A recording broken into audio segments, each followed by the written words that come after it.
I've designed a game which I think works, okay? This is pretty out there. It's called the PWI 500 Blackjack Mulligan. Hello everybody, my name is Rich. Welcome to the World of Wrestling podcast. I'm here with Tax. Hello everyone. The purveyor of sparkly pants My and costume words. changes. 2 costume changes at this weekend's show. I think it went down well. Managed to kick something off the bucket list. Always wanted to be in a Rumble. Entered number 4. Entered entered number 4. Got eliminated before number 5 came out. Excellent. You might tell that we have a slightly different audio setup today. We're using 2 different mics because I was listening to the podcast last week and it sounded a bit MIDI, a bit deadish. So we're using, what are these called? Condenser mics? Yeah. So it should sound louder and crisper is the idea. Episode 3, it looks like we've really upped our gear already. Clearly the money's coming in from Squarespace. Yes. God, we should probably talk about not wanting to do podcast sponsorships unless you've got loads of money you're going to give us, or it's things we really like. So if anyone out there would like to give me, I know the Snowdonian Cheese Company would like to sponsor this podcast, I'd be all on board for that. A bit of lilt would be nice. Oh, very nice. A good can of lilt. A totally tropical taste in conjunction with the World of Wrestling podcast. Totally tropical taste. Lilt. So I'm a little ill this week, hence why I'm a bit croaky and drinking tea. So you're going to hear that because we've got these new microphones. But we are doing the Stardom 5-star Grand Prix Night 9, the finals. This was a great little show. This was my selection, following on from Triple Mania last week, which was a bit of a slog to say the least. This was just under 2 hours for day 9 of the tournament. It'd been a round-robin tournament that the ladies have been part of Stardom. They had, I think this is either their 3rd or 4th year that they've done this 5-star Grand Prix. Okay. I was impressed with the attendance of this. Okay, yeah. So there were 763 people. Really? I got this offline. I didn't sit there and just count people whilst we were watching it. It didn't look like there was that many. No, but that's the stats, and that's on different sites as well. So Okay. 763 in attendance for it, and already they made more noise than what anyone did at Triple Mania, which we covered last week. Compared to Triple Mania, this was a breeze and enjoyable to watch. Finally. This was great. I really enjoyed this show. I said that I enjoyed Triple Mania purely because it was just ludicrous wrestling, but there were some female wrestlers in Stardom who I'd known of, some who are now with WWE, some who are UK, some US talent. I'd never watched any Stardom really before this. I'd seen bits and bobs. When Kairi Sane was announced as coming to WWE, I'd looked her up and seen some of her work there. I'd seen bits of Toni Storm and Viper there because obviously coming from the UK scene, it was easy to kind of find their work. How much had you seen of Stardom before this? Again, I'd only seen a few matches. Prior to watching the 5-star Grand Prix, I managed to watch their 2017 New Year's Day show, where I managed to get a couple of matches into it because it was just a YouTube feed, which I think is similar to the version that you watched of the 5-star Grand Prix that we're going to talk about. Yeah. So there was no commentary, and it ended with a promo of a wrestler who I believe was 14 years old at the time, who said, despite it was their New Year's Day show, to her opponent, "I hope you have a happy Christmas." Hey. I was like, oh, well done. It's close enough. Yeah, You're fine. It's all fine. But no, it was the first time I've watched the show start to finish for Stardom. I said, Yeah, me too. Occasional matches, Kairi Sane, Io Shirai, they're the Japanese people who I'd seen in this so far. Okay. And again, as you said, Viper and Toni Storm, and Kaylee Ray as well. So we both watched different versions. Yeah, we do just talk about that, don't we? So we're in Kurikan Hall, which is pretty awesome. It's a legendary Japanese venue. I watched what I believe is the live broadcasted version. So I had no commentary whatsoever, but I did get pre-match promos, which I don't think you had in your version. No, I had the very polished version with commentary. There were a couple of promo videos before some of the matches, but I had commentary from Bull Nakano. Really? Yeah, Bull Nakano and Haro Murata, who, again, Don't know who that is. I'm not familiar with his work, but Bull Nakano doing commentary for Stardom, I thought was a really nice touch. Legendary Japanese girl. definitely. Used to beat the shit out of people. Yeah, tough lady. Tough, brutal, I think is more the word. Imagine her, Klondike Kate, just who can throw a forearm the meatiest. Yeah, definitely. Did you get the opening sequence with all the dancing girls? in the ring? No. I didn't get this at all. There was pageantry, so as the introduction, there was 4 dancing girls in the ring, and it was akin to the Nitro girls from back in the day. Just a lot less slutty and a lot more glamorous. Okay, cool. But yeah, it was nice, and again, the audience were polite, respectful to these dancing girls, and then it went into an opening package of the round robin tournament, which was followed by the table of wins and losses for the first 8 days, leading into day 9. Now, I found this table pre this event, and so I thought it might be interesting to start just by looking at who's got what points and such. So there's 2 blocks. There's the red star block and the blue star block. So it's kind of like their G1. Yeah. Is basically what we're getting to at this point. So if you've been a fan of New Japan Pro Wrestling, it's like that, essentially. So the red star block, we've got Viper and Mayu Iwatani both at 10. Then we've got Yoko Bitu, I want to say. Kagetsu at 8, and then kind of Hana Kimura at 6, then a couple at the bottom with 2. So Hiromu Mimura, Chris Wolf, and Zaya Brookside, all with 2 at the bottom. And so basically it's Iwatani, Viper, B2 or Kagetsu, which are probably the 4 that have got the opportunity to get to the final, as far as I understand the point system. On the graphics I had on the shows, it would show you the number of matches they had won leading into it. Right. So while I could see the table with the total number of wins on the right-hand side, I couldn't tell who was who based on the Japanese version of it, because unsurprisingly, my Japanese is non-existent. Yeah. Okay. Although, as I said, as time gets on, you start noticing the Japanese symbols for, Tony Storm and Viper. Yeah, you start to recognise who's who, I imagine. I had no titles, basically. Actually, I had a few subtitles. For the promos were subtitled into English. More than AAA had, let's put it that way. But the Blue Star block had Tony Storm on 9, Io Shirai? I think it's Shirai on 9. Kaylee Ray on 8, Mandy Leon on 8, HZK or HZK? HZK is what I'm going with. I'm going with HZK because we're good old British boys. On 6, Jungle Kiona on 6, and then Tam Nakano and Konami on 0 at the bottom. Poor girl. No points coming into the final day. I love a jobber and a G1.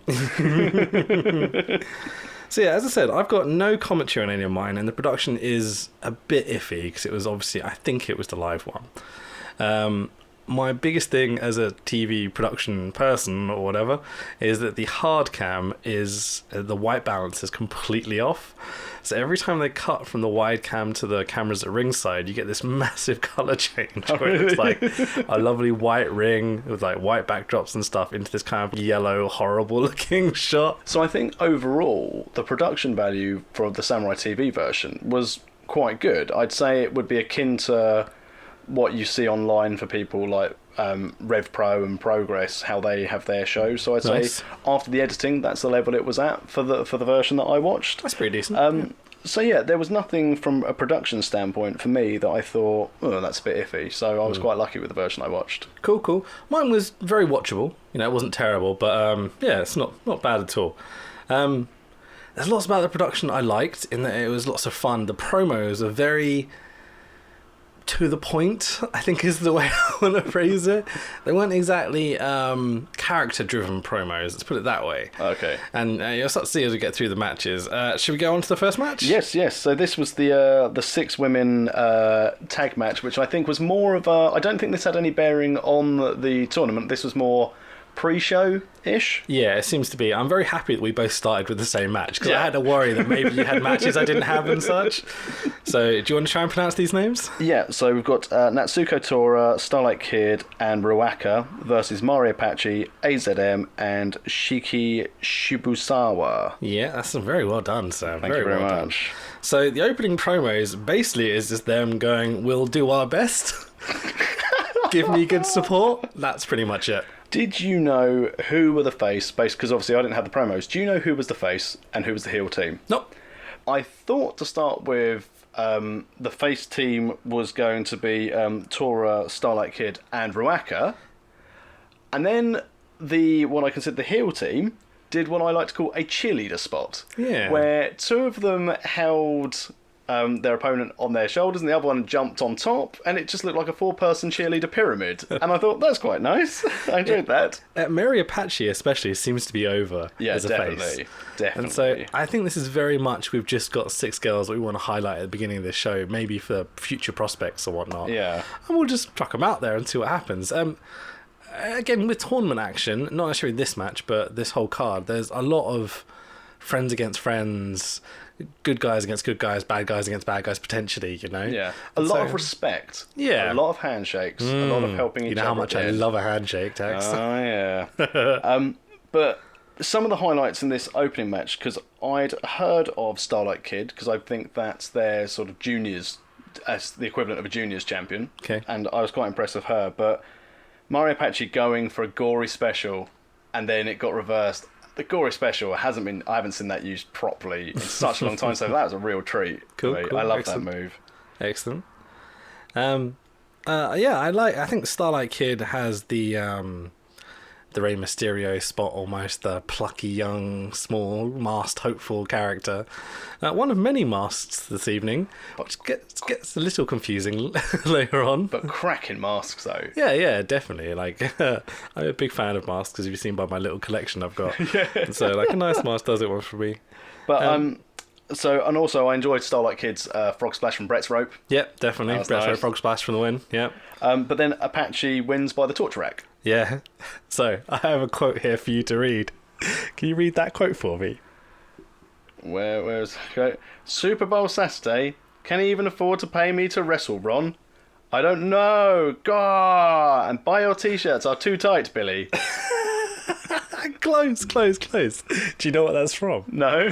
So, Mary Apache obviously wins with the torture rack, Yep. which is Lex Luger's finish. Yep. And there's a famous botched promo of Lex Luger, where he's like, Super Bra Saturday? Can you even afford to pay me to wrestle Ron? As in Ron Killings. Oh, really? And he's like, I don't know. God, and the t-shirts are too tight, Billy. As he tries to take off his t-shirt and it gets stuck on his head. It's the greatest wrestling promo ever. So yeah, I just wanted to get you to read that quote because I see a torture rack and that's instantly what comes to mind. I love a bit of Lex Luger. Oh, man. But then afterwards, as we've touched on in previous episodes about royalty-free music, Queen's We Will Rock You started playing as the heels celebrate. Now, this is interesting to me because you got the TV broadcasted version. I got what I believe is an internet like streaming service broadcasted version. Mine didn't have this. Oh, really? Mine had generic kind of YouTube audio library music over the top of it. So yeah, that explains why.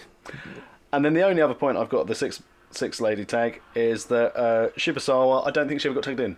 Oh, really? At all. I didn't even notice, to be honest. Starting match ran 4 minutes and 56 seconds. I'm very happy that this card was a lot shorter than the last few we've done. Oh, it's brilliant. Good couple of hours and that was about it. And I think it just made it more enjoyable. Yeah. I mean, again, I like watching all wrestling, and I really enjoyed watching the UK stuff, but I found I was comparing it to the prior year tournament, which I really enjoyed. Mm-hmm. And then AAA, by the end of it, I was like, I want to watch it, because something good could happen, but it's just praying for something good to happen. Whereas I think what we find, especially with things like Monday Night Raw anyway, 2 hours is a sweet spot for a wrestling show, unless it's a bigger event. And I think this ran the perfect amount of time, especially when you don't really know a lot of the competitors in it. Mm-hmm. It was a nice introduction to what they can do in the ring. Again, it's going to be very difficult to pick up a lot of character work from a promo, based on the promos that you've had, which are very much, we will do our best, we will try our hardest. They're quite bland, yeah. And some of the bits on the microphone at the end, which we'll get to. But yeah, it does. I enjoyed it. 2 hours, I think, is a good level for a wrestling show, especially if you don't know anyone involved. So the first 4 or 5 matches, all about 5 minutes of wrestling, about 5 minutes of introduction and entrance and such. Yeah. Which is just about perfect for these opening matches. Definitely. They don't need more, they don't need less. It means that the less experienced women on the card aren't exposed so much. They've just got their spots to get to, and it works for me. It's quite Shikara-esque, I thought. Yeah. In that it's based on having a short, exciting, fun match a lot of the time, you know. But this is taken a lot more seriously than Shikara. They definitely take themselves seriously. Oh, definitely. Yeah. But did you also notice that throughout the evening, especially away from the hard cam side of things, all the competitors were sat at ringside? Yeah, to the point where if I was sitting front row, I would have got a bit pissed off with there being like 20 girls in front of me that were wrestling earlier. Exactly. So they sort of pop out and come back in. But again, there is a purpose to this, which we'll get to again. Yeah, and it's kind of a traditional Japanese thing as well. Usually it's the young boys or the young girls in this case coming to ringside to support their patriots. Compatriots, that's the word I'm looking for. But this was just like everyone who'd wrestle a match would then come out to ringside and sit at ringside. So that's fine. So match 2, we've got Hiromi Mimura and Zaya Brookside. In the promos, basically the only note I've put down here is that they both seem really lovely.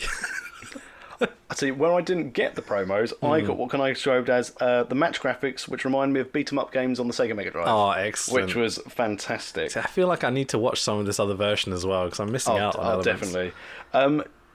Did you go straight into the match, or did you get the introduction with all the streamers? We got an introduction with streamers and such, entrances and such, I enjoyed that, and I like the fact that Zaya used one to tie up her hair, and then Mimura tried to do one too, but seemed to struggle. with the streamer. That was great fun, With the referee looking on us and going, are you... Because we're kind of pressed for time, do you want to just get wrestling? The Mimura coming out was the first time I actually hear the actual entrance music and the crowd interaction with the entrance as well. See, I didn't get an entrance for either of these. I got the graphic. So for the first 4 or 5 matches, I got the graphic, and then the competitors were in the ring either ready to start the match, or the ring announcer announcing them as talent, and then as it got throughout the show, then you got ring entrances and full introductions. They're not exactly the most... flamboyant of entrances, apart from a couple towards the end. A lot of them are just walking out to their music, get in the ring, they tie their hair up, whatever it may be, and that's about it, really. Which is fine. Again, it's kind of to the point. I think they're told, get in the ring and get the match started, get in and out after 5 minutes, like, you're done. I don't know. So they have a height and pose down, which I thought was quite fun. Again, it's the first full match I've seen of hers, and me too. I was quite impressed. Excellent. A little hesitant here and there. Still getting comfortable, I think. But I think needs a bit of experience. Either still a teenager or in her early 20s, so she's very young. She looks young 18, as well. 19, potentially, through what one of the SCBW trainees was saying about her. Okay, cool. So to be in Japan at 18, 19, holding a title in a pretty well-known promotion, a lot of faith in her ability, and I don't think it's just because of the name. I think it's because of her in-ring work for the time being. I think the name doesn't hurt. The Japanese seem to have a lot of respect for the British style. Yeah. Well, there was... but I still think that, for her age, unlimited potential. Yeah, tons of potential. She's not a bad-looking girl, to be fair to her. Yeah, I think that helps for mainstream audiences as well. Yeah. The little bit of reading I did on Stardom as well, they're quite... well known for pushing the sexuality of their wrestlers as well. Oh, right, okay. In that the very beginnings of the company started based on one of the Japanese pop idols, who was one of their wrestlers, and they based the whole company around this girl. Oh, really? Whose name I can't remember, and I should have looked that up a little bit more. But anyway, it doesn't matter. So a lot of their roster have calendars and mugs and things of this nature. Well, there was a lot of calendar shilling in some of the promo videos later on. There's just lots of calendars. I didn't get any of that. And I was like, I wonder where are these being ordered on Samurai TV? Right. Much like with the pop idol groups, I don't know how much you know about the pop idol groups. Not much. Okay. So they're usually groups of 10 to say 50 girls. Okay, so there's a group called AKB47, which there's 47 of them. I never would have guessed that based on the number. Indeed. Okay. And they all live in a house together. They'll perform at the same venue day after day after day and meet all their fans and such. Their fans are exclusively men.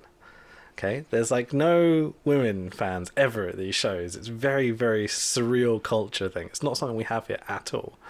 And so... a lot of Stardom's origins are based in that idol kind of philosophy. And so you can start to see it kind of coming through the ranks. And it's less so nowadays, I think. I didn't get a lot of this from the actual show we watched.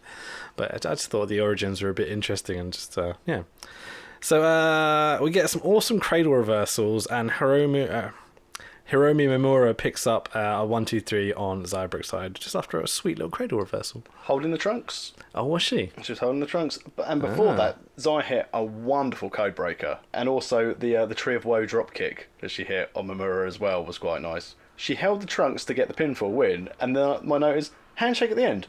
Didn't she just cheat to win? I didn't notice the trunk grabbing, so... Yeah, unless it was just the positioning of her hands, but it looked like she was pulling the trunks. As far as I'm aware, this doesn't put any of these girls in contention yet. No. Okay. I think the earlier matches are basically finish off the tournament ones, and then as we get into the later matches, they're the ones which have a bearing on who goes to the final. Excellent. But this match, again, as we said earlier, 4 minutes, 51 seconds. Nice, absolutely perfect for what it needed to be. And then we have Mandy Leon against Konami. I don't know how she's getting away with calling herself Konami, because it's obviously a games company. I feel the need to mention up, down, left, right, BA start at this point. Do you know what that is? That's Sonic Hedgehog cheat, level select? It's the Konami code. It comes from a game called Contra, which is one of the early Konami codes, and it gave you 30 extra lives if you bung that code in. Oh, really? But it's one of these codes that's kind of legendary cheat codes, essentially. You know Xavier Woods? Yes. He has a channel on YouTube called Up, Down. That's the beginning of the code. So yeah, it's a cool little geeky gamer reference. You don't have any of these promos at the beginning still, do you? No, none at all. Okay, so Mandy says she won't get kicked by the kicker, and Konami has 0 points but puts over Mandy, beat Io-san, who's quite a big name, and Tony Storm. So, Mandy's definitely picked up some decent wins along this way, and Konami is definitely the underdog in this bout. Were you aware of either of these prior to this? I think I'd seen Mandy Leon wrestle for ROH. Yeah, because she was in the Women of Honor tournament. Right, okay. But again, that's the only exposure that I've had to her. But again, good look. Surprised that a lot of the American promotions hadn't picked her up through her work in ROH. I don't know if that's a relatively new thing. Again, a little bit of a look into it. Again, she's had developmental stuff, but really sharp, very crisp. And you could tell she's a much more experienced wrestler than some who are on this card. Yeah. Did you get why a lot of them... So obviously we had a lot of streamers throughout, but also a lot of sashes. Yeah. Now, were they for wins? Because I didn't know what the sashes represented. So I looked up a little bit and couldn't find much. I know that they just had their Cinderella tournament before this. Yes. I think it's to do with that. Okay. I couldn't say for sure, but at the end of this tournament, they give out, at the end of this GP tournament, these finals, they give out little trophies for certain participation. Things. Exactly, yeah. I think the sashes are, you were the best at this. You got the best strikes. You were the fighting spirit, or whatever it may be. I don't think they're titles as such, because this promotion has a shitload of titles as well. And I noticed in some of the promos, they refer to them as red belt, black belt, pink belt. Yeah. So I don't know on the spectrum, because I think there are, on Wikipedia, I think there are 5 Stardom championships. Okay. But none of them give the colours of what the belt are. Okay, so I know there's red belt and white belt.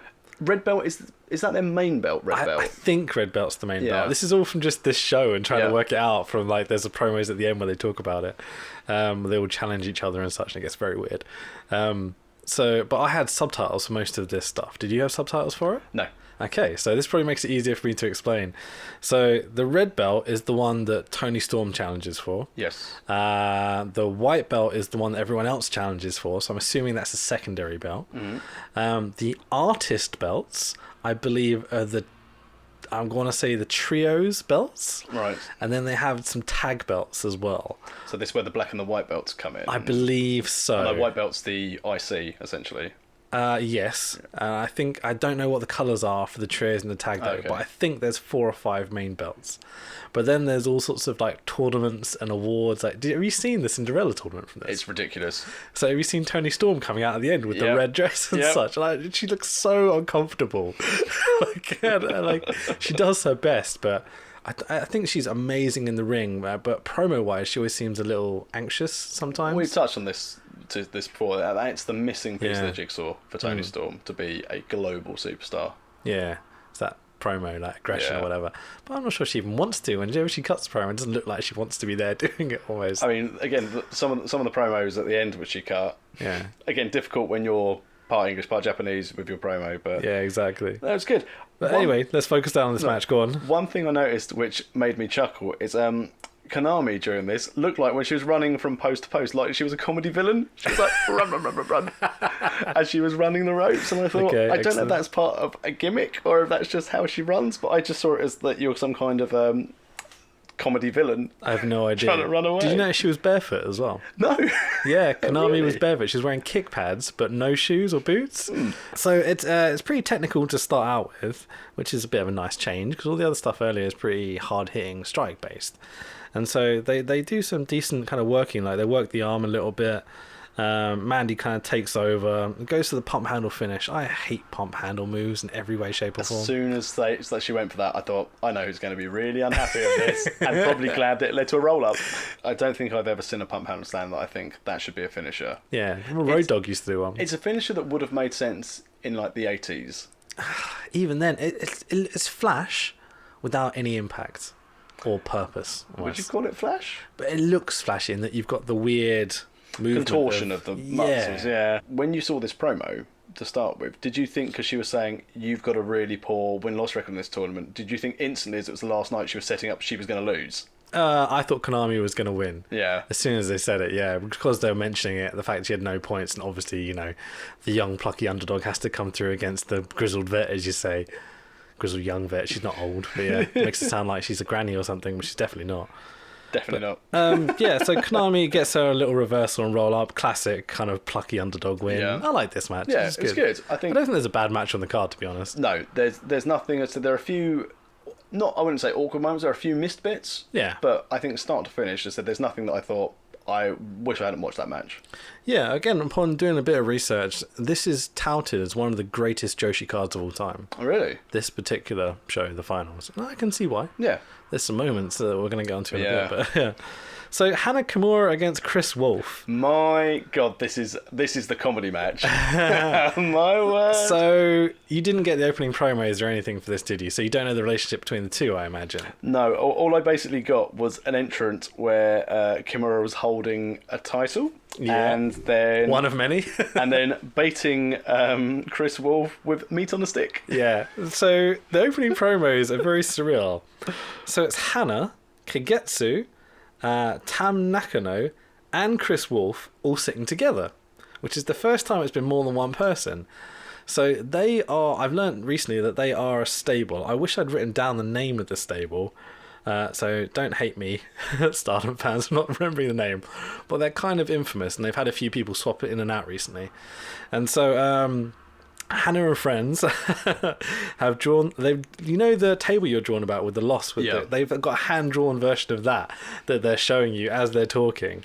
And Hannah is basically hiding this meat on a stick behind her back, while Chris Wolf is on the other end looking kind of oblivious. And it's pretty funny that they're giving it the comedy shtick already. And they go on about, like, please give us your full support and such. So they are part of the same stable, these four girls. Right. Well, how did this kick off for you? Like, what's the first things you noticed? So, other than Kimura baiting Wolf with meat on a stick, Yeah. then Wolf gets streamers. And I know the ring crew are really quick at collecting them. Yeah. They fly for that ring, grab all the streamers, and then Kimura gets streamers too. And then my note is, before it all kicks up, I get the feeling that meat on the stick is going to be key in this match, as Wolf chases the meat around the ring. Did you notice Chris Wolf had a wolf tail? Yep. It's the little touches. Yeah, It's the little so touches. I would like her to go more down this route. I want to see full furs and full kind of wolf gimmick, you know, like be on her knees howling and stuff like this. I think it'd be great But fun. she did howl as well, didn't she? She's got the kind of rabid wolfness down. Like, Yeah. it's really interesting character development. I really like this. I want a bit more of this in Stardom. It's what Sarah Logan wants to be. Yeah, exactly. In WWE, but obviously isn't. She's just some Perfect. kind of forest forager. Yeah. She has potential, that girl, but like she's no Chris Wolf, that's for sure. No, certainly not. Yeah, so they get this hilarious kickoff where she's taunting her with the meat stick, and Chris Wolf's trying to eat it, and Hannah is even giving it to her friends at ringside Yeah. and such, and eating bits and not giving it to Chris Wolf. You feel so sorry for her. Poor girl. Oh, she's a wolf. She wants some meat. She needs it. So did you notice at the beginning Chris Wolf also steals the ring announcer's card? Yep. I thought it was Yeah. great because she's a rabid wolf, obviously. Like, I really like this gimmick. This is probably one of my favourite gimmicks of the whole night. Before this set of pinning combo is they Kimura put Wolf in a Boston Crab and then teased her with another piece of meat while she's in there just dangling this bit of meat. It's awesome, man. Absolutely So much amazing. And then Kimura gets the missile dropkick from the top for the win. Yeah. Still teasing Wolf with the meat, but as they leave together, she gives Wolf the meat.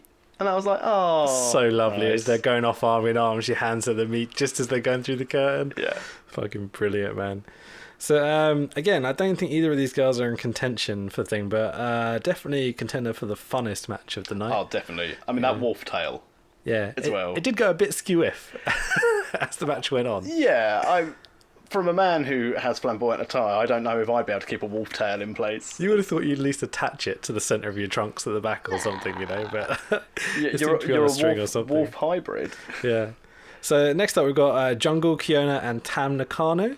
Which I, at this stage, thought, is she related to Bull Nakano? And I couldn't find out if she was. I looked on Bull Nakano's Wikipedia page to see if she had family. You'd think that if it's, again, potentially a common Japanese name, Yeah. but, you know, if it was, you'd be sort of promoting that it's Bull Nakano's daughter. You definitely think so. I'm not sure it is. The promo, essentially they get over the fact that when Jungle's talking, she talks about how Tam has beat her teammate. So she's out for revenge, and she goes, Jungaloo! Jungaloo! at the end, which is absolutely awesome. And then, Nakano, doesn't get a promo here, which is a bit surreal. Really? But I think she's part of the group earlier, so when the four girls were together, I think she was in there, but didn't cut a promo on Jungle at all. So I'm not quite sure what they were thinking here, but I would have liked to have, get a bit more information coming out at least. Yeah, there wasn't much about her. Again, when I looked online, the only other additional bit on a Nakano was, again, back to Bull, and it turns out went on to become a golf player, but also a very bad golf player. Oh, so thanks, interesting. Wikipedia. She couldn't beat the shit out of people. Take that club, wrap it around someone's head. Is that Happy Gilmore? Yep. Go in the hole! You want to go in your home! Just imagine it.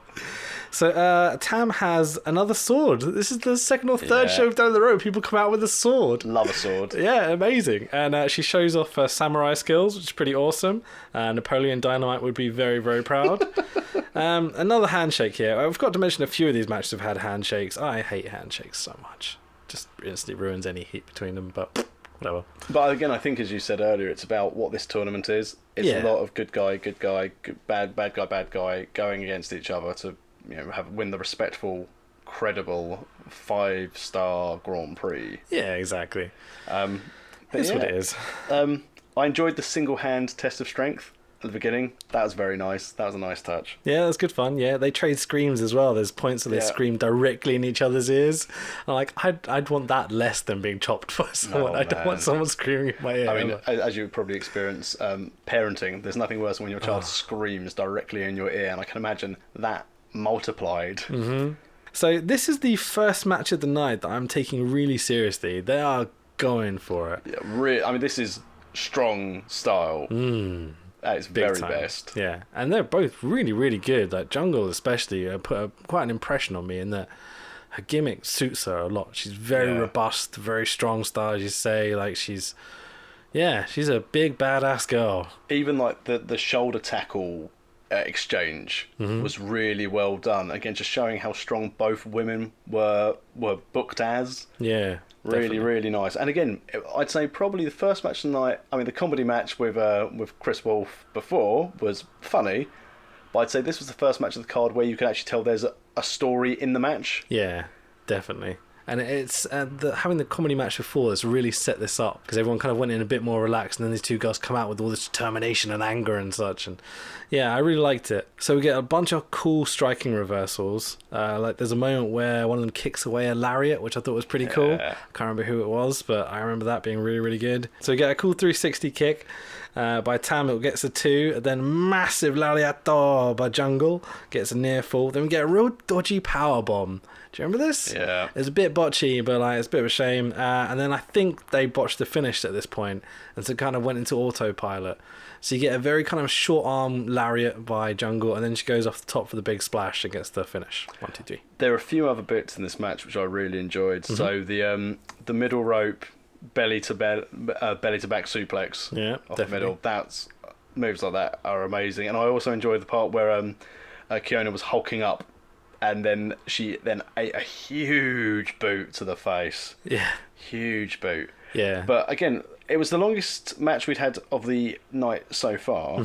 I think, again, I'd be interested in watching both women again in different matches. Definitely. I think Jungle especially is, if not one of the top girls, starting to become one of the top girls. They gave her gimmick seems to be over a little bit more. Her style in the ring is outstanding. I definitely think I'd like to see her outside of maybe this environment as well, and see if she can get some more experience outside to come back and really put a dominance on this. Jungle was definitely much more comfortable in her character, and well, to be fair, had a character. I think Tam Nakano may have not had as much of a character. I think they are obviously the favourites of Stardom. Through what I saw of the few bits I watched again, so the Cinderella tournament and then the New Year's Day tournament, there's not as many streamers. Okay. Whereas I noticed here, it's streamers are plenty. And again, I don't know if that's because they're familiar with the talent or because of the show that it was. Did you notice who was throwing the streamers? I'm going to say it was other people on the card. Not necessarily. It was definitely people that weren't sitting in their seats. Right. So maybe plants, maybe production crew, maybe whoever. And I'm sure the fans are throwing some as well. But I definitely think some of the more volume-based streamer throws then a bit worked. Yeah, I believe so. Okay. If you notice, there's a lot of when the other wrestlers are at ringside after their matches have taken place, they've then come out to be at ringside. There's lots of them slapping the mat and creating noise and cheering and such. You could tell the atmosphere is getting more and more as it goes through, and I think the ladies being back at ringside got the crowd going as well. Yeah. Not that they were a bad crowd for a Japanese crowd. I think it just emphasised it more as it moved forwards. Yeah, I totally understand why. Also, the Japanese crowd is very respectful and quite quiet at times, which I don't hate. I quite like that. In that, I prefer that to a crowd that's just chanting for the sake of chanting, for sure. In that, at least they're responding to stuff that's happening in the ring. That's a big part of wrestling for me. Yeah. So then, I guess we'll call them our girls. Kay Lee Ray and Toni Storm. Yeah, match number 6. Two of the best girls in the British scene right now. Hands down. I would happily watch these two wrestle every week. They're the best. They're so good. Brilliant match. Yeah. Like, there's been some great wrestling up until this point, but these two are just so mean to each other. Yeah. And again, there are some talented women in Stardom, but these two were just head and shoulders, I think. Toni Storm has been pushed all across the world for Progress, for Stardom, for WWE even. She's been everywhere, right? Why does Kay Lee Ray not get the respect she deserves? I was thinking this as I watched it last night, because this was the second half I watched last night before coming to do the pod. I assume she's had tryouts with WWE, and I wonder if it's just, again, her own preference. Because someone to be that talented... again, I don't know if it's because they've signed Nixon now, Stephanie Newell. Yeah. And so, again, they're sort of similar physiques, similar styles as to why they may not have done it. But as you said, Kay Lee Ray is so polished. And, again, through only really starting to focus a lot more on the indies about 2-3 years ago. Yeah. The first I saw of Kay Lee Ray was back when TNA tried to do their British Boot Camp #2, and she was one of the competitors on there. And even then, and they said we're talking 3-4 years ago when that was in there, she was head and shoulders above most female talent who were in the WWE at that time. And he said, I think Toni Storm is fantastic because of the presentations she's got. I wonder if that's part of it, because Kay Lee Ray is phenomenal in the ring, but if you say, what would you describe her character as? So this is one of the things with Kay Lee Ray that I'm very interested in that you can see that she has that nasty side to her. I would love to see her tap into that a bit more. Yeah. Like, be a real nasty, chavvy piece of shit. Madam, basically. Yeah, exactly. I'd like to see her not lose for like 4 or 5 years as well. I would love to see her get pushed by Progress. I'd love to see her get pushed by WWE. Because her win-loss record is atrocious. It doesn't seem to be great. Like, in Progress, I don't think she's won a great deal. And I think, while obviously in a world where it's very prominent of 50-50 booking, so everyone gets their fair bit. Yeah. And people say wins and losses don't mean anything. I think with Kay Lee Ray it does. Because you said, if she had gone undefeated for even sort of 6 months leading into a program with Toni Storm, or in Genuine Progress, you would have said, has she got a chance? Whereas at the moment, if I see Kay Lee Ray, as you said, goes against younger, newer talent in the UK scene, she's going to win. If she goes against established talent, I'm already pretty certain she's going to lose. Well, maybe that's where she's that really good worker that you know can have these great matches with these guys you want to be, with these women that you want to be top faces. Yeah. And she can make them look fucking amazing. And she does. Yeah, every time. I've never seen a bad match with Kaylee Ray. She's not. Again, I don't think she's had one. Yeah. So if you are a promoter out there, book Kaylee Ray, make her a fucking star already, because she totally deserves it. There's some girls out there, Nikki Storm and Viper, that have come out of Scotland as well. A top draw. Like, they really are. Nikki Storm, I think, is incredible. Viper is great. I think you're a bigger fan than I am. I think Viper's amazing. Okay, I think she's a bit Big Daddy-esque, you know, a bit. But it's obvious. something different. I think it's different to the current market with Viper, and that's where again. Is different always good though? I think so, because at the moment you've now got very, very talented athletes. Yeah. In most of women's wrestling, they're not going to have, as you had back in the... And to be fair, back in WWE, they were the last people to get rid of the bikini match and all the flamboyant stuff of... Took them long enough, but yeah. These ladies are here to titillate the menfolk. Yeah. Whereas most places would then... No, Give divas a chance. Oh, we hear you. Yeah, you do, Vince, do you? You're still calling them divas.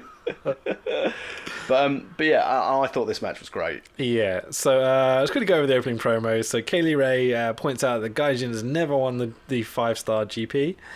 Plans on changing that. Ironically, her opponent is Toni Storm, who wins. I mean, what? But Toni Storm's promo is typical Toni Storm. Like, she's kind of looks very anxious. She's not quite sure of what to do or say. Yeah. And she goes on about how she's got things to do. So sitting here cutting this promo isn't helping anything. She's got to get out to the ring and go win the match and this sort of stuff. So just let me go. again, yeah, like, basically, please don't put me in front of this camera with this microphone. I just want to go wrestle. I'm really good at that. Can you imagine her with a mouthpiece? Yeah. Do you think that's what would need at the moment for Toni Storm? Who though? Vicky Kaylee Ray? Guerrero. Oh, Vicky Guerrero. Excuse me. But Toni Storm's a face naturally, right? Yeah, but I think again with her in-ring skill, 'cause as you said, and we both agree to an extent that her promo work isn't great. Yeah. And to make it in WWE, if that's the goal, you need to be able to do everything. I even wondered if she wasn't a GM putting Paige with her. Maybe, yeah. I don't know. I mean, I don't think she would need it for in-ring. And as you said, she does work. I think she works well as a face. I don't think she'd have any issue working heel. But I wonder to connect with an audience unless she gets her confidence up. And again, it might just be how she cuts her promos. It might be just how a character's case of like RVD-esque. As in, yeah, I've just got to go and wrestle. I'm pretty good at it. I'm going to win the belt. I mean, she 420. comes out 420, yeah, dude. She comes out with 2 belts here anyway. So, I mean... Tony 2 belts is what I wrote on my notes. Zaki 2 belts, like Tony 2 belts. I love it. My big thing with Toni Storm is that she's 22, right? I did just Google that. She's 22, so she's still very young, okay? I think she has the potential to cut these promos that she needs to be able to do. I just don't think she's done enough of it yet. As far as I'm aware, she's WWE bound at this point, isn't she, for NXT UK? Yes. She'll get the experience there. Yeah, they It's will that simple. drill it into her. It seems pretty obvious to me that they're going to do Ginny Toni Storm. It would be foolish not to. For those of you that don't know Ginny, check her out. Her matches, just Google Ginny UK Brit Rest, whatever. She's so good. Yeah, my main notes here are that the match is amazing. It's big strikes, big suplexes. They work the crowd well, even though with the language barrier and such, they're still doing an amazing job of getting everyone involved. I want to see Kaylee Ray be a full-blown heel. I think she has all the potential to be a nasty bastard. I'd love to see her push that. There's an amazing moment where Kaylee Ray walks up the ropes to the top and then flips to the outside onto about 4 girls. And I'm terrified how quickly it happens and how no one's ready for her. And just how her head goes, because it looks like she's just diving, and then she just flips over at the last minute. Yeah, it's fucking insane. Awesome to watch. It's terrifyingly brilliant. I love it when wrestling catches you off guard. As people that have watched a lot of wrestling over the years, when something catches me off guard, I love it. I love being shocked. But that's when I first noticed, hang on, it's amazing that why have all these other ladies just stood up? And if Yeah. they stand up around ringside, you know something is going to be a spot that happens on the outside of the ring. But what a spot it was. Yeah, it's really cool. Do you ever sometimes worry that when you have this many people catching whoever it is doing the dive, that there's less of a chance they're actually going to be caught than if it's just one person? What, Aerostar being caught by Murder Cloud? Exactly. Like, this seems to be a trend in that when it's one person flipping onto one, they know they're responsible for that moment. Yeah. When it's 10, 15, sometimes they all just kind of like, They crumble, no! don't they? They miss it, if you will. My own personal experience, I've only been in a catching one or a catching with one other. Yeah. So you both know you've got to catch more. You know that you've got to break someone's fall. Mainly sort of flip dives, but I've also, house show dives as well. They're good fun to catch. Okay, cool. Love What's a it. house show dive? Basically, you're just the person stood at the ropes on the inside of the ring, and they jump over onto the outside. So Right, there's no okay. running, there's no diving. Just called house show dive. Good to know, yeah, Yeah. yeah.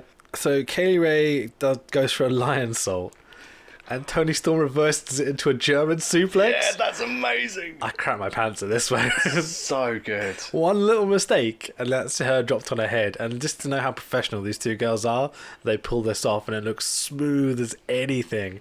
That was completely sick, and I don't Move use of that the word night? lightly. It's definitely up there. It was Yeah. the thing that caught me off guard the most, I think. Yeah. It was amazing. And then tends to be like a bit of a running theme for the ends of these matches, Tony Storm's snap pile driver. You wouldn't get this in WWE. Oh my For god, yeah, sure. she's definitely not going to be allowed to use that in NXT UK. Yeah. But just before these like compact pile drivers, Yeah. Kaylee Ray, thank you, hitting the gory bomb. Oh my word. she? Yeah, nailed the gory bomb near fall. I was Excellent. like, well done, Kaylee Ray. Cool. You got a thing for the gory specials and gory bombs tonight. Fantastic moves. And again, just it looks so good if it done well. And Yeah. so simplistic, but just looks so brutal. Yeah, cool. What about the finish of this match? Um, Do you approve? it's made my stomach go a little bit. Middle rope, compact pile driver. Brett's throat pile driver. Brett Ray's pile driver. Too busy just remembering. And it just, the way that Tony, I mean, obviously they knew what they were doing, they protected each other. It's just the way they Yeah. went down, it just looked so awful. So it looks awkward. It's like, that's definitely that's a finish there. She's clearly, and again, from a storytelling point of view, I couldn't finish you normally. I had to take it to Brett's rope. Yeah. So if done properly, and again, because you don't see it so often, because of where most places have sort of put the stop to the old pile drivers. With good reason, I would suggest. Yeah, and especially how she does it with the compact, the snap pile driver. Yeah. It scares me, but I think I've got enough confidence in both of those performers to be able to do it. If I saw almost anyone else doing these spots that weren't like, Kazuchika Okada, Tetsuya Naito, Kenny Omega, which I know are very safe guys, even though their stuff looks really strong and stiff. With these two doing it, they're going to be safe and they're going to be okay. Yeah. But the way they do it, and they're yeah. selling in this as well. The way they whip their heads back whenever they strike and stuff, like the emphasis on what they're doing and the selling, they're both so good at it, like outstanding. The little facial expressions, and they do a pile driver with the second rope, and it looks terrifying, but they're safe and like everything's okay. And I think, as you were saying about the selling of the spots, I think not just for female wrestlers, any wrestler Yeah. should watch that interaction, because the simple things they did were made to look big. They Yeah. made everything a display. Any of the strikes, any of the kicks, there weren't lots of them, but they were well thought out and sold well, and it just told a story. Yeah, they had Absolutely. the lion salt German, which was ridiculous. Middle rope pile driver, obviously the big spots for the finish. But even if you hadn't had those involved, start to finish, this, again, overusing the term wrestling clinic, but there was nothing wrong Yeah. with this match. If this match goes 60 minutes and it's Kenny Omega and Kazuchika Okada, it's at least 6 stars. Yeah, exactly. I think that's the way to emphasize this point, is that don't think of this as typical women's wrestling WWE style or whatever. No. Even the modern girls, who are very, very good and a lot better than the girls we grew up with, this is another level. This match is probably one of the best things I've watched outside of some of the New Japan stuff that I've seen this year. So especially for like a 10-15 minute match, it's like they crammed a lot into that space. yeah, so I think overall with this match, I actually can't find any fault with it. It's wrestling perfection, Tax. It's the closest thing I think that I've seen to a 5-star female wrestling match. I'd agree with that. Yeah, there's a couple of other ones on this show that I'd consider up there, but not as good as this. This is probably my match of the night. Definitely. Yeah. So next match, Io Shirai against HZK. HZK's promo talks about how they're from the same unit, so the same faction, these two. Okay, so if Io wins, she goes to the finals. Io talks about fate and pushing personal feelings aside for the title this evening. And so this is a very intense affair where they're good friends. And immediately on the entrances, I noticed that she's wearing a tiger mask. Yep, excellent mask.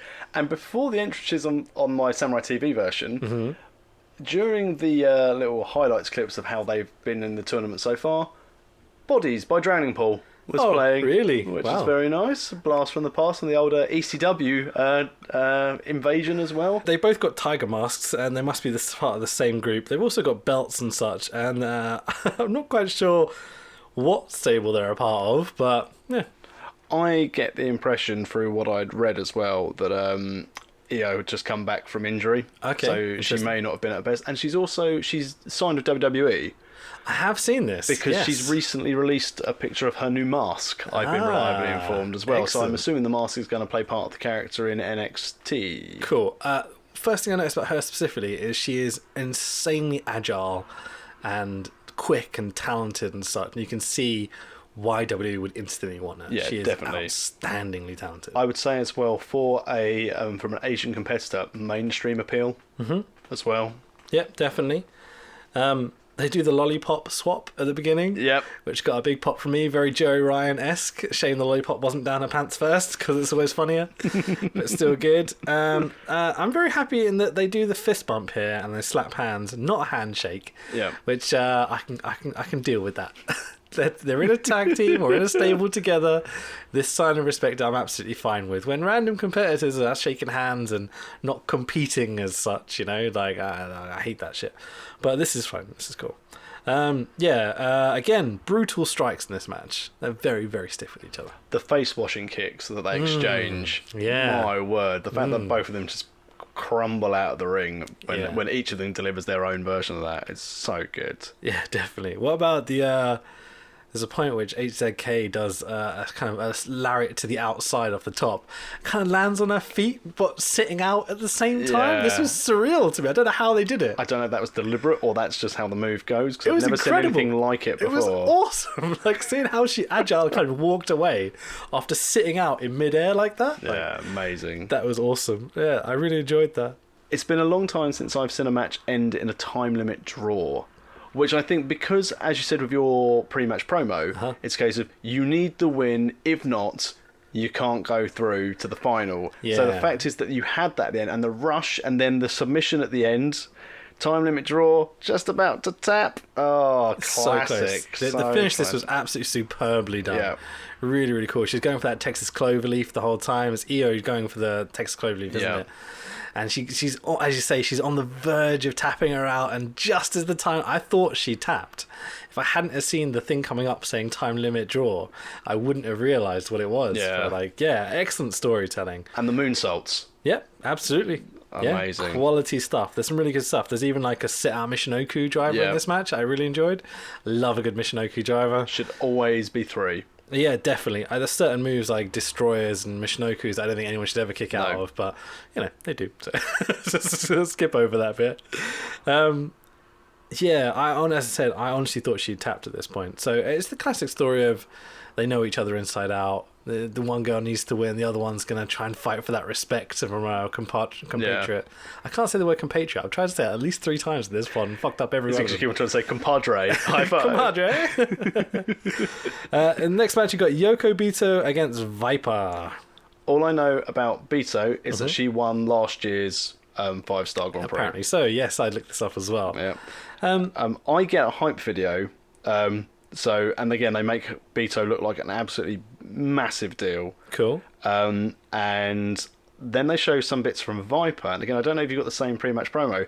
It then shows the ring crew fixing a broken slat under the ring after Viper's been in it. Right. And I was like, if that happened, great. If you're trying to show that Viper's a big girl and that was a work, I'm thinking that's not tasteful. It worked. You remembered it. Well, yeah, and it's. I thought had it actually happened, fine, but if not, I think that's in bad taste, and I'd expect more enough. from a respectful Japanese ring crew. With my knowledge of Japanese wrestling, Joshi, is it? Yeah. Yeah, Joshi. With my experience with Joshi, with girls like Bull Nakano and such, I was expecting more powerhouse wrestlers.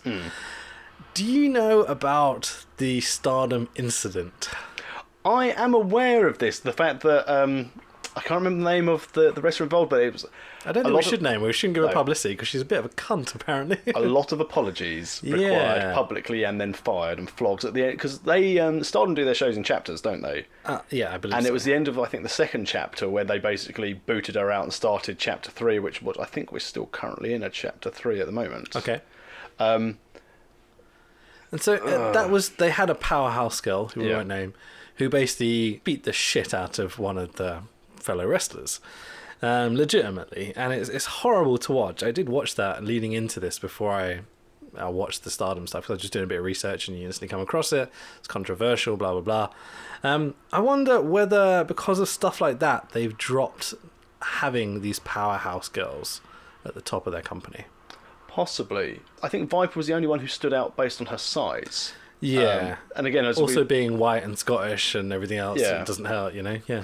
But I think, as you said, there weren't as many as I remember from old school female Japanese wrestling, where you would have the slighter girls going against the brute ladies. Yeah, I prefer the junior style of wrestling, which is this is definitely more based on than the powerhouse sluggy type of female wrestler in the past. Because I find it a bit hard to watch sometimes, watch Bull Nakano beating the crap out of these little Japanese girls. I find it uncomfortable sometimes, you know? Not because they're women at all. Like, you see a big dude beating the crap out of a little dude and it's still hard to watch. But, you know, it can be fun. Again, with the opening promos, Viper gets over Yoko because she won last year. She also says, Ixar, which means let's go, which is I thought was quite cool, learn a bit of the language. Yoko doesn't want to be crushed. Which I thought was hilarious. First time facing Viper, and destroyed the most influential band of all time by shagging the lead singer. Yoko Ono. Yeah, cool, awesome. She didn't say that, by the way, I just wrote that in. The Viper has a tiger mask. Yoko has a tiger mask. They've all got tiger masks. What is this? I wasn't a fan of Viper in a tiger mask. No, I wouldn't mask her at all, but it seems to be the stable. Yeah. I think they're all part of one stable together, all these girls that have the tiger masks. I'm not sure. If they're called tiger masks. I'm pretty sure they're not even tiger masks. Probably like kitty masks or something. It might be some cross promotion with Hello Kitty or something. I don't know. But the main, some of the main points I took out of this match. Oh, I love a cannonball. Hell yeah! I was going to point this out. It's your favourite move. I still want to, at some point with my cannonball, if anyone would ever give me the time, because it would probably take most of the match to go, everyone, I need your attention, and everyone needs to look at me right now. Cannonball! Oh, excellent.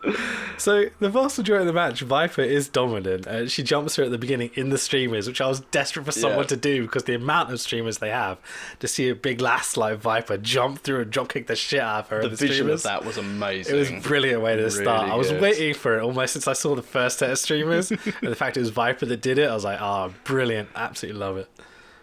But and then the cannonball to the outside. So again, you could tell something was happening because we had our juniors on the outside. But again, flying cannonball off the apron into the crowd on top of Yoko was great. But Yoko Bito, she's so fast. Yeah, she's so quick. She's getting the crap being out of her in the most of this match, but the little bit she does come back with her stiff kicks and such, like she's a strong, fast girl. Like she's really good. Yeah. And now at this stage as well, after Yoko Bito had delivered a suplex to Viper, which was again another feat of strength. Pretty impressive, yeah. I noticed a man in the crowd who was wearing a hat, and it looked like he was going to a cricket match. And I thought to myself, what's this man doing? Little do I know, he's the man who then hands out the trophies at the end of the night. Oh, was it him? And wow, okay. And I remember saying to myself, oh, That's what that guy was doing while he was looking so intensely at the competition. It's obviously the corporate hat sponsor to fund this tournament or whatever. So Yoko Bito wins. They shake hands at the end. Yeah, match 9. Yeah. And again, match 9, we're only about an hour and a bit into the card. Yep. And I've seen a lot of really good wrestling at this stage. They're cramming a lot in. I always say this match is the match I have the most notes for. Yeah.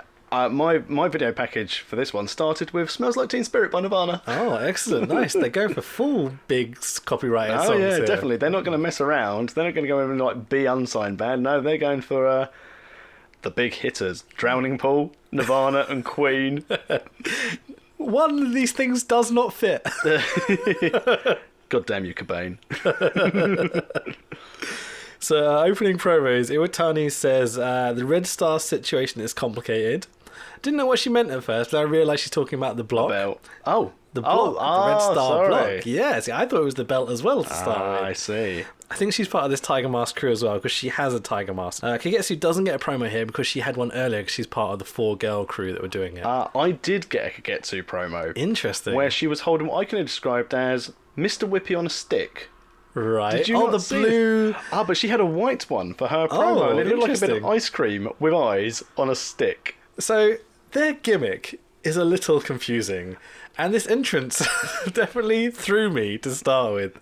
So Kagetsu has a belt, and her friends have signs and weird things like look like kind of magic wands with poopy colour things on them, or magic whip, or whatever you want to call Mr. them. Whippy. Exactly.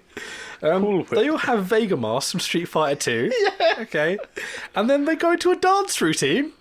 I did not see this coming Which at all. Kagetsu seemed completely out of. She didn't really want to be part of the dance routine. Yeah, she seemed distant to say the least. Yeah. But none of the other girls in this group that have all wrestled didn't have the dance routine. None of them had the dance routine. No. Just when Kagetsu comes out, they do the dance routine. She seems like their top heel, Yeah. but she seems really nice. She didn't come across as nice in the promo. Okay, what happened in the promo? Well, because again, she's basically like, I'm going to pretty much run through you, and I'm going to win, and I'm going to go on to the final. Was she laughing and smiling as she was saying it? No. Because she is in a lot of the other stuff She's this evening. very serious. Interesting, Very okay. serious. So she has that side to her. But this match, I'd say, as you said, like lots of notes on this, had one of the more surprising spots. Surprising? Deadly, dangerous, almost killed us, spots. I mean, That scared the shit out of me. when I watch wrestling, what I really like to see, and it doesn't happen enough, is a faction of wrestlers push down the entrance rig and crush another wrestler against a guardrail. It was terrifying. So they've got this archway which holds up the curtains, which is a traditional kind of staging rig. It's like big cross-hatched steel girders, essentially. They spent ages turning it around, even unveiling a different wrestling promotion's logo on the back of it, but let's not go there. And then Kagetsu and her buddies, who I don't know the name of their stable, they push this over. It's Odeya Tai. Oh, there you go. That's the name I was Odeya looking for. Tai, that's Awesome. it. They literally crush her head and neck in between the top of this thing falling and the guardrail to the point where I'm genuinely worried they've snapped her head off. She's just going to burst out the top. Like, if you saw this happening, like, and your opponent, like the Mike Awesome Shaggy Two-Dope clip we were looking at where he falls off the bus, wouldn't you instantly be like, oh no, and run across and grab that thing and get it off her as But you soon could as tell possible? that there was definite concern of how it had landed on her. Yeah, this can't have been planned this way. No. To have her neck and head trapped in between this giant rig and a guardrail at the stage. I'm surprised Iwatani could move after that, basically, after being crushed. Yeah, I have no idea how she managed to move. So one of the stories they're telling in this is Iwatani, I seem to think, is one of the top girls because she has the red belt and the white belt. Yeah. Right? And so Kagetsu seems to be the heel coming up to stop her from getting to the finals. Yeah. Through the promo, Kagetsu is essentially the roadblock that Iwatani has to get through to be able to get to the final. And you could tell that, as you said earlier, that she is looks like she's staged to be the top heel in Stardom. It seems to be that way, especially with Yeah. the end promos and such coming out, that she seems to be the girl that they're pushing to be a star, and rightfully so. Yeah, because she's had a different look to a lot of the other girls. Yeah, she's and got you a could big bit tell. of makeup on, big bit of face paint, you know, like... Old school Warlord style. Yeah, the big triangle over her eye look really Yeah. cool. I like it. And she's charismatic, enigmatic. Yeah, she's ready to go. She's not a likable heel. No. I'd say, but it's a similar thing to, I mean, not character-wise, but how people I think would see The Miz. They respect him for his character's work ethic, but they don't like him they don't like The Miz's character. Yeah. Whereas Kagetsu, they're like, I respect you as a heel, but I can't possibly cheer you because you're just a nasty piece of work. Yeah, which means this dance routine throws me off even more because it's so happy and plucky and this sort of stuff. I'd like to see her come out and be a nasty bastard again, So her talent is immediately displayed that as soon as they get Iwatani back in the ring, Kagetsu goes for a 450, and the speed she whips around this 450 is incredible. That's called the Odeo Coaster. Okay, nice. I like it. That's awesome. I've already written down here, like 2 moves in, this match is incredible, and I'm loving every moment of it because it's terrifying, pretty much. So intense. So intense throughout. Yeah, this again is super, super stiff.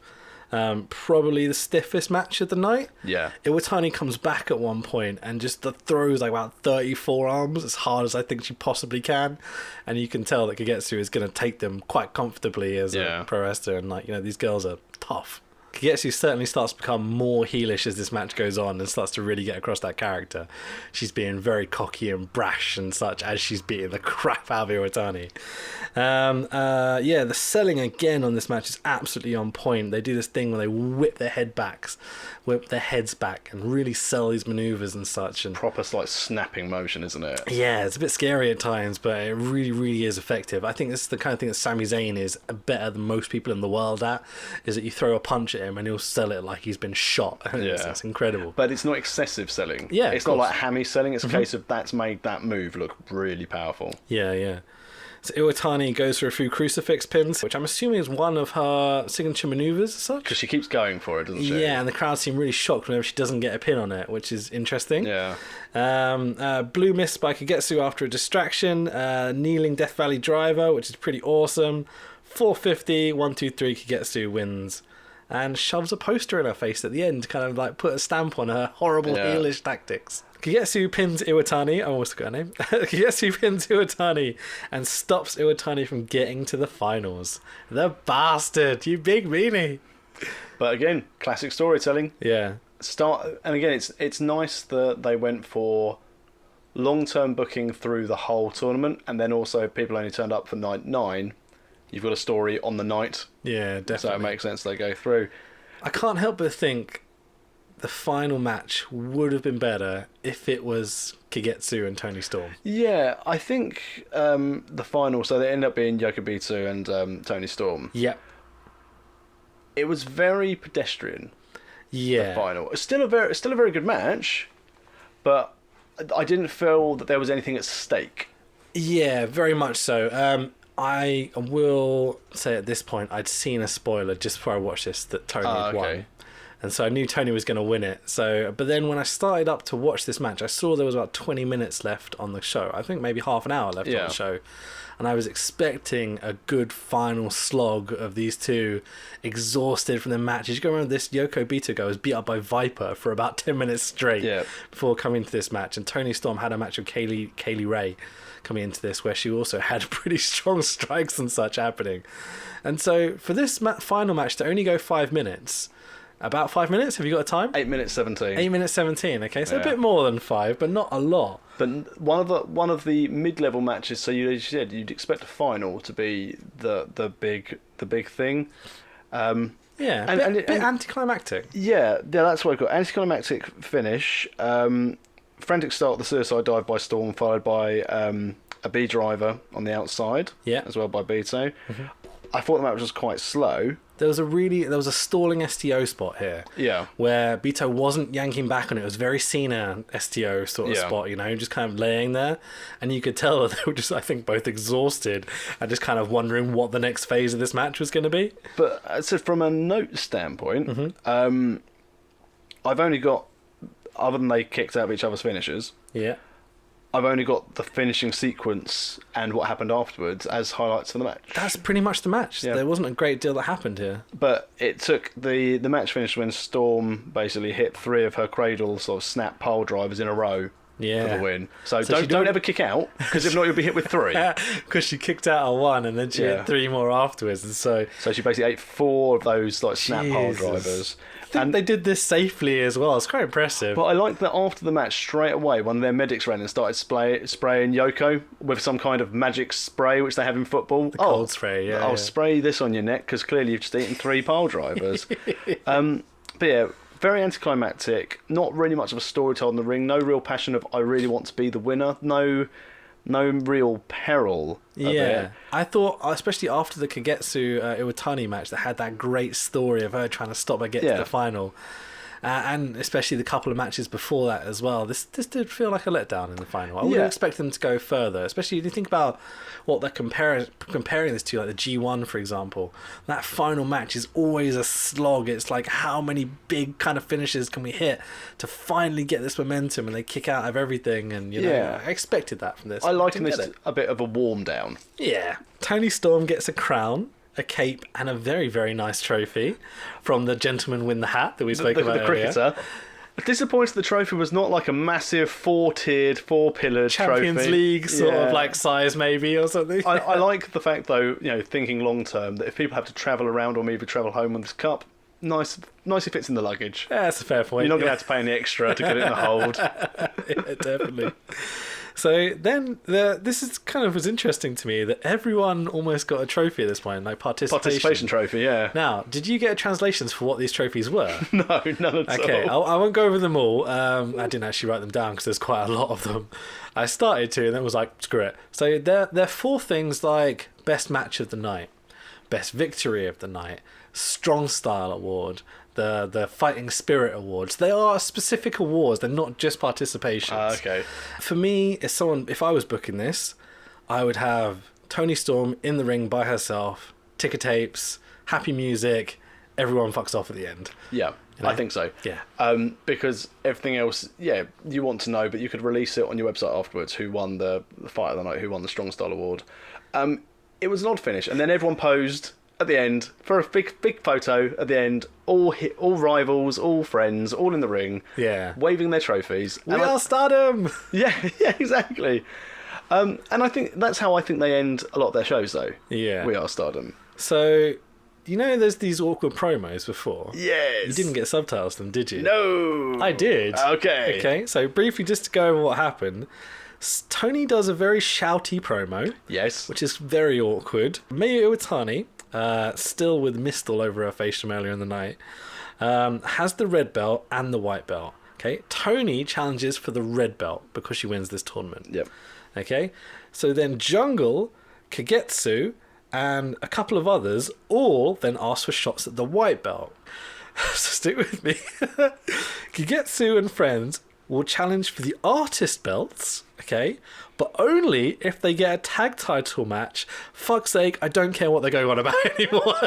Is what I thought. Okay, so it's very much, you can have a shot at my belt if me and my friends can have a shot at your friends' belts, etc., etc. This goes on for like 10 minutes. Yeah, that's the whole end of the show. And to the point where Tony eventually picks up the mic and goes, are we all done yet? Can we please just get on with the show? I've won this tournament. I should be celebrating. Yeah. It's very, very strange. Odd finish. That's pretty much it. And then we kind of fade to black. That's the end of the night. We get a ticker tape at the end as well. Oh, I didn't get the ticker tape, but already cut off for the end of Samurai TV. Oh, okay. Right at the end, it's Tony in the ring by herself, and she gets the golden ticker tape. The explosion. I didn't get that. And she didn't see it coming either, because she could see she was properly like, "Oh, wow, this actually happened," you know. But no, I think overall for a show, what would you rate it? I know we don't really want to do it in ratings, but what in terms of a Meltzer star rating? Yeah, I don't really want to call it Meltzer star rating, but yeah, okay. Let's go for out of 5 cornflakes. Okay, out of 5 cornflakes, I'd give this a solid 4. I'd go solid 4 cornflakes for this. I really enjoyed it. Start to finish, there wasn't anything I thought, ugh.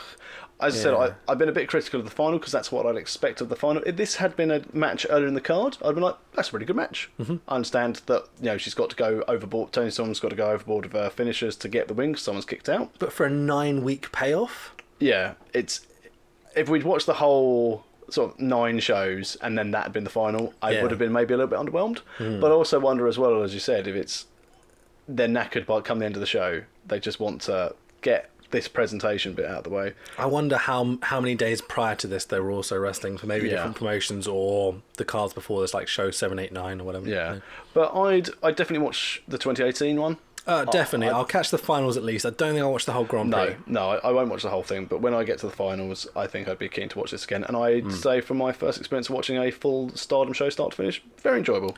Yeah, I really enjoyed 4 or 5 of the women here. I think they're probably some of the best wrestlers in the world. Yeah. They're wrestling in Korakuen Hall. It's a cordoned off Korakuen Hall, but it's still a lot of people. He says 750. 763. That's pretty good, man. Yeah. That's a good draw for like just a female exclusive promotion. Yeah? Exactly, especially if they've already had all the build up to the finals as well. It's definitely a promotion I think a lot of female wrestlers want to work for, and you see with the talent they get to work with, they must pick up so much by being away working with these different talents. Yeah. If you're going to watch a Joshi show, watch this one. Yeah, definitely. Absolutely outstanding. I've watched a couple of Joshi wrestlers come across for Shikara and a few other indie promotions over the years, and they're always really entertaining and vibrant and fun. This was taken more seriously than I expected it to be taken. Yeah. It had its weird, wacky Japanese gimmicks and such in there, but the actual wrestling is second to none. Yeah. As I say, there's 5-star matches here. Definitely. I definitely recommend watching this, and are thoroughly enjoyable. So, are you ready for a Wrestle League update? Let's do it. Do the Wrestle League update. Okay, so I updated our spreadsheets earlier. Last week, you got a grand total of 3 points. I did not have the greatest of weeks. Last week, I got a total of 10 points. Uh-huh. So, Monday Night Raw, of your 5 wrestlers. 5, I say. Braun Strowman did not wrestle. I noticed this, yep. I actually watched Raw this week. Oh, so, did you? Yeah, for the first time in a long time. Ziggler did not wrestle. He did not. It cut a promo. Both of them did. Alexa Bliss was in a tag match. Lost. Yep, she did. Yep. Matt Hardy was in a tag match. Lost. He did, yep. And then on SmackDown, Luke Harper in a 10-man. Lost. I'm having the best time ever with this. So in my my team, in fairness, Rollins lost. Okay. So I didn't get any points for that. Bazza Corbs got the pin in the tag. 3 points to me. Who saw that coming, honestly? And then over onto Smacky D. Yes. Asuka beat Ellsworth. Excellent. So 3 points. And AJ beat Shinsuke by DQ. So 3 points. Nice. So the current points totals are, you got no points this week. So you are currently sat on 3. This week I got 9 points, so I'm currently set on 19 points. Excellent. But it's pay-per-view weekend, Extreme Rules. This is where your champions will probably come in and win, so it's double points. Now, obviously, before going to the pod, you have told me that there is a new game, a new wrestle game to play to finish the pod this week, which includes a forfeit. Well, no. This one does not include Okay. a forfeit. Next week, Okay. we'll announce what it is in a second, which card we're doing and such, after the game. So this week doesn't have a forfeit, but Okay. next week's game will, because I think there'll be 3 of us. Yeah. And so that makes more sense, okay? Okay. I don't know if this third person knows what they're getting into at this point, but it could be funny. We'll really find out if they listen to the podcast. Exactly. I love the podcast. Oh, really? So you bought all the So props did you listen need for to this the whole game? hour of last time? So this, I did. I'm going to save that game that I was planning for this week for next week as well, because it makes more sense to have 3 of us. Okay. I've designed a game which I think works. Okay, this is pretty out there. It's called the PWI 500 Blackjack Mulligan.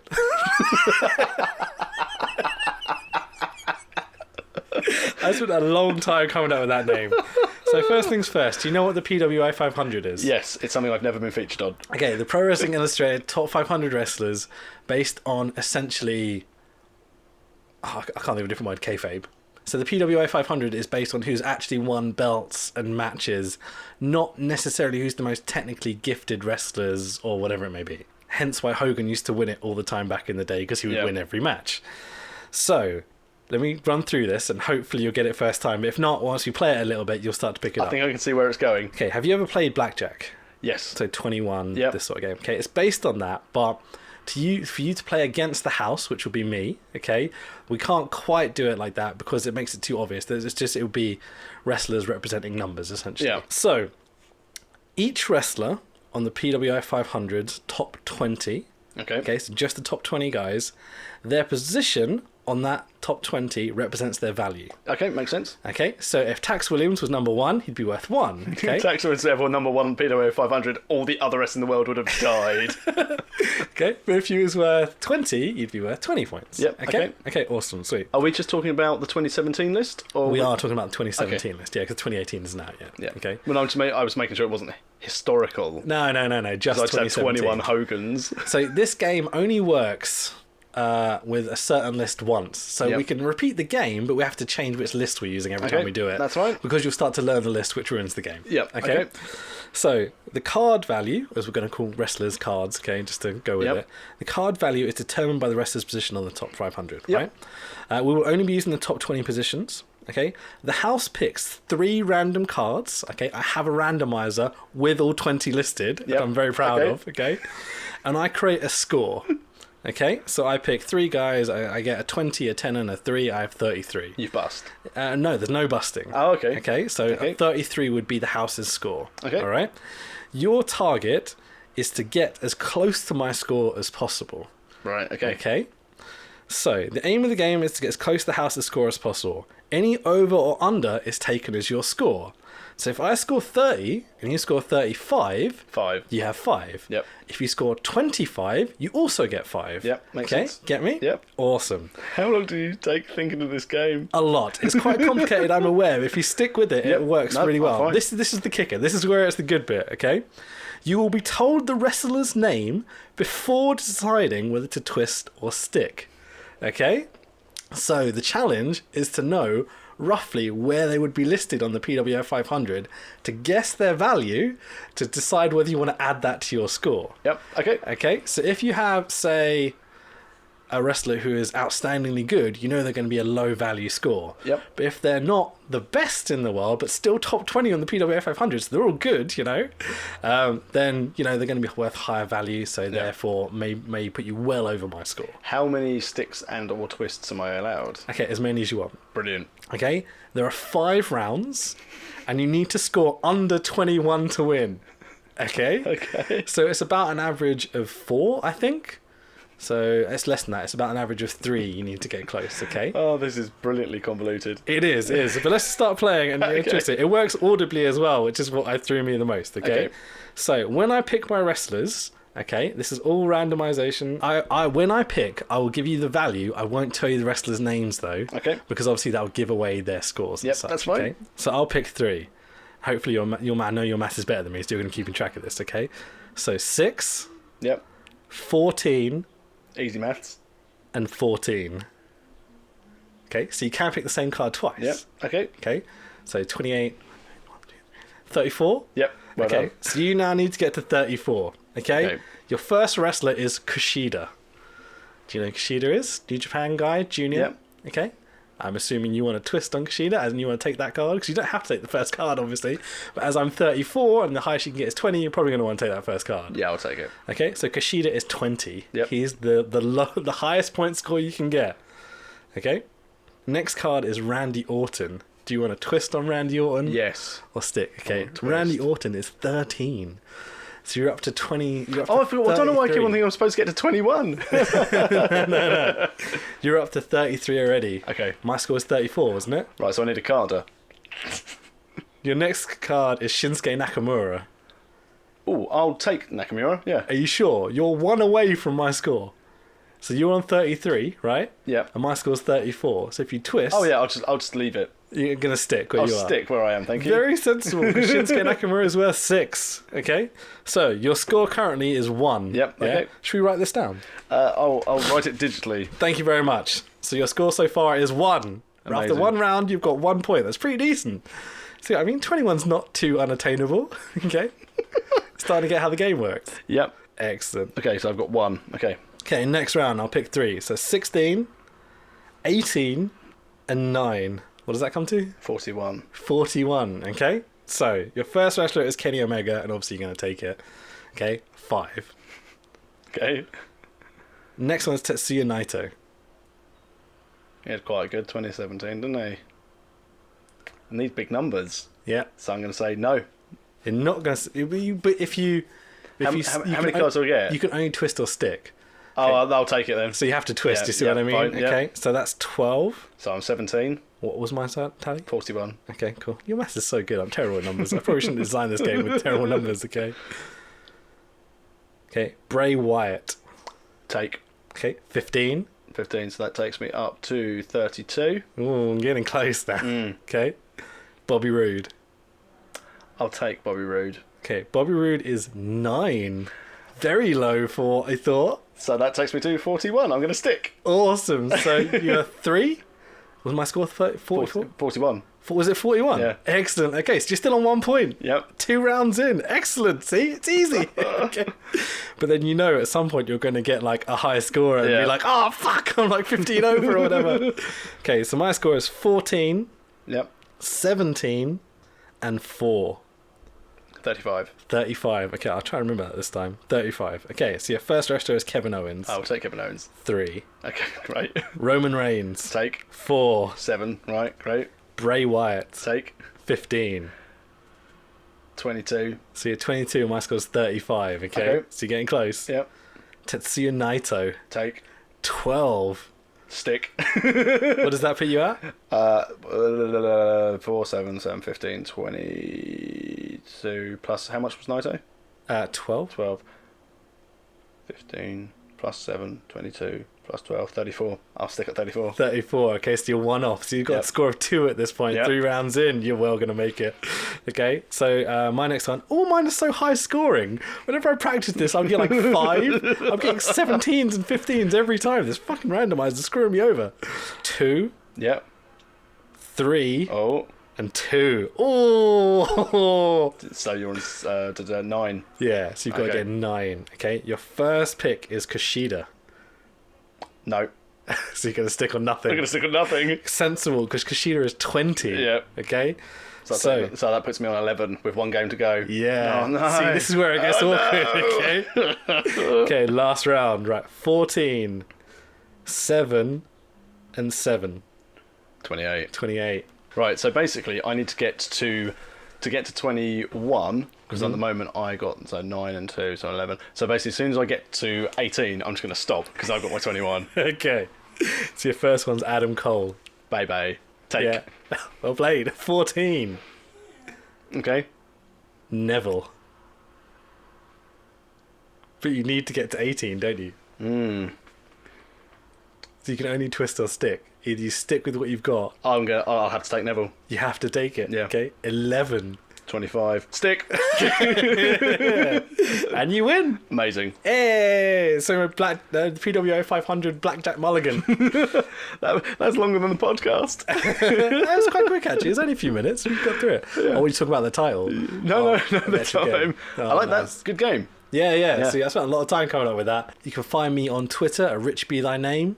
Yours is At the Tex Williams. awesome. You can also find us both on Instagram under the same names. Yep. We've also got a facebook.com/World of Wrestling podcast, and probably the best place to find all the links to all the different places this podcast streams, and you can subscribe to it and such, is just on our website, which is worldofwrestlingpodcast.com.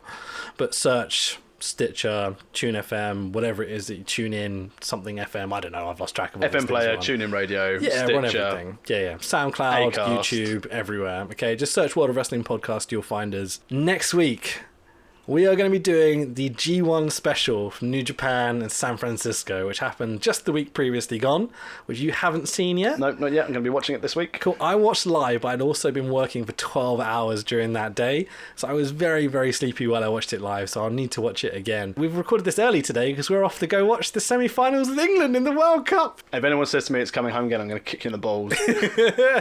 On that note, it's been absolutely lovely. Thank you for suggesting this card. I wanted to watch some Stardom, so it was a lot of fun. All good. Right, take it easy, man. Cheers. Bye-bye. Bye.